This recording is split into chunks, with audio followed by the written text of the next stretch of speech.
ಏನ್ ಜೋಡಿ ಇಷ್ಟೊಂದು ಧೂಳು ಇಟ್ಕೊಂಡಿದ್ದೀರಾ ಈ ವಿಂಡ್ಶೀಲ್ಡ್ ಮೇಲೆ? ದಾರಿ ಸರಿ ಕಾಣ್ತಾ ಇಲ್ಲ, ಏನಿಲ್ಲ. ಎಲ್ಲರೂ ಹಿಂಗೆ ಹೋಗ್ಬಿಟ್ರೆ ಆಕ್ಸಿಡೆಂಟ್ ಆಗ್ಬಿಡುತ್ತೆ ಅಷ್ಟೇ. ಏನ್ ಜೋಡ್? ಹಲೋ ಹಲೋ ಜೋಡ್.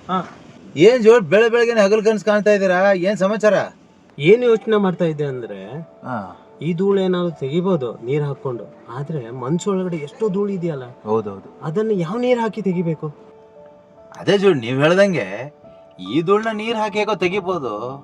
ಆದ್ರೆ ನಮ್ಮ ಒಳಗಡೆ ಇರೋ ಧೂಳೆಲ್ಲ ಇದೆಯಲ್ಲ, ಕಸ ಕಡ್ಡಿ ಎಲ್ಲ ಸುಮಾರೇ ಇದೆ. ಅದನ್ನೆಲ್ಲ ತೆಗಿಬೇಕಂದ್ರೆ ಜೀವಜಲನೇ ಬೇಕು. ಜೀವಜಲನ ಅದೆಲ್ಲಿ ಸಿಗುತ್ತಣ್ಣ?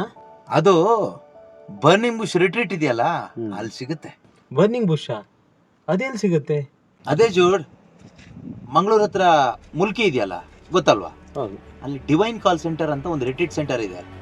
ಅಲ್ಲಿ ಜೂನ್ 12, ನೆನ್ಪಿಟ್ಕೊಳ್ಳಿ ಕರೆಕ್ಟಾಗಿ ಡೇಟು, ಜೂನ್ 12 ಸಂಜೆ 4 ಗಂಟೆಗೆ ಸ್ಟಾರ್ಟ್ ಆಗುತ್ತೆ. ಭಾನುವಾರ 15ನೇ ತಾರೀಕು ಸಂಜೆ 5 ಗಂಟೆ ತನಕ ಇರುತ್ತೆ.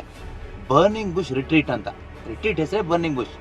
ಅಲ್ಲಿ ಬಂದರೆ ಜೀವ ಜಲ ಬಂದು ನಮ್ಮ ಒಳಗಡೆ ನುಗ್ಗಿ ಒಳಗಡೆ ಇರೋದೆಲ್ಲ ಬರ್ನ್ ಮಾಡಿಬಿಡುತ್ತೆ. ಆವಾಗ ನೀಟಾಗಿ ಜೀವನದ ದಾರಿ ಕಾಣಿಸುತ್ತೆ. ಆರಾಮಾಗಿ ಲೈಫ್ನ ಲೀಡ್ ಮಾಡ್ಕೊಂಡು ಹೋಗ್ಬೋದು. ಸರಿ, ಈ ಸರಿ ನಾನು ಬರ್ತೀನಿ. ಒಳಗಡೆ ಒಂದು ಚೆನ್ನಾಗಿ ಕ್ಲೀನ್ ಆಗಬೇಕು.